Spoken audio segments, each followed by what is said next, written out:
Most of the followers of Muhammad who have read the Quran invariably quote a particular verse to prove that Mohammedan Islam is both tolerant and peaceful. Will you enlighten us?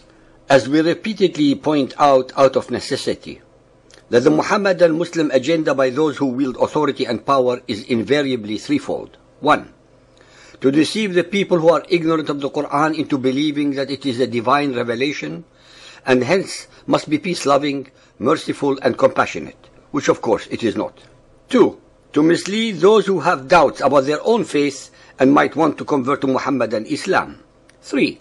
To indoctrinate its own members into believing in the above, so that they do not look for answers somewhere else. They have succeeded in this subterfuge for the last 1400 years and continue to do so for the time being. Al-Baqarah 2.256. Let there be no compulsion in religion. Truth stands out clear from error. Whoever rejects evil and believes in Allah has grasped the most trustworthy handhold that never breaks. And Allah heareth and knoweth all things. This is a beautiful and highly moral verse. Let there be no compulsion in religion. The greatest tragedy is that among the hundreds of millions of humanity, both among the believers and the unbelievers, they do not know the facts, and many, especially among the followers of Muhammad, are not even willing to face reality. Unfortunately, the facts and reality are actually so ungodly and obscene that it is our duty, as well as the duty of all those who know, to enlighten the world and make them aware of the current deadly situation. Let us now explore the issues point by point, based entirely, as usual, on all the Arabic references that are available to all those who want to research the subjects at hand. 1. Almost all the conciliatory verses that emanated from Muhammad's mouth during the Meccan period were abrogated, unsikhu, during his Medinan period, and among them is the verse above. For those who may not know abrogation, it means that this verse was overruled and made null and void by the later allegedly revealed verses. Al-Tawbah 9.5. But when the forbidden months are past, then fight and slay the pagans wherever you find them, and seize them, beleaguer them, and lie in wait for them in every stratagem of war. 9.29.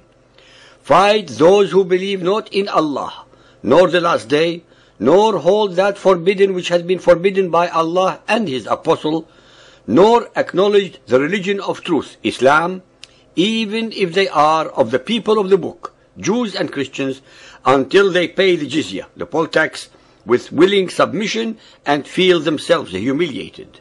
Al-Imran 3.19. The religion before Allah is Islam. 3.75. And believe no one unless he follows your religion. 3.85. If anyone desires a religion other than Islam, never will it be accepted of him. Can anyone listening to these verses doubt their meaning?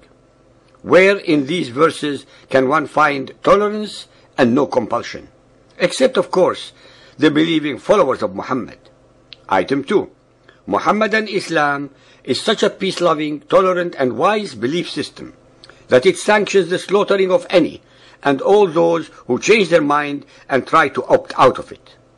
You don't believe me, do you? You think I'm exaggerating? Al-Nahl 16.106.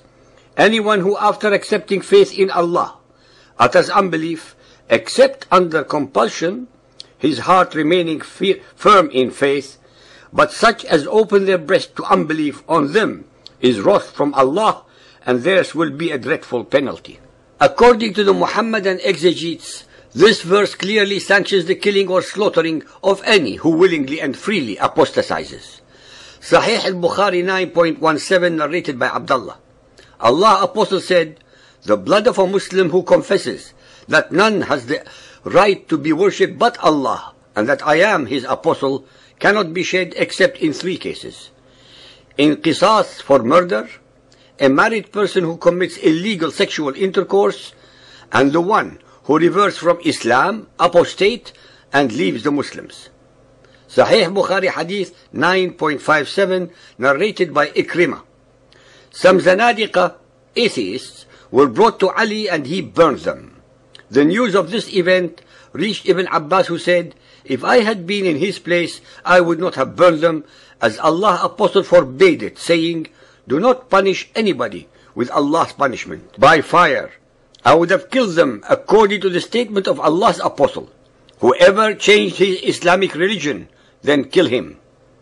Changing one's mind after entering Muhammadan Islam is punishable by decapitation and death. It is the only belief system ever that ordains the murder of a follower who wants to change his or her mind. Just like in the mafia crime syndicates, one can join, but one cannot leave and still breathe. We rest our case.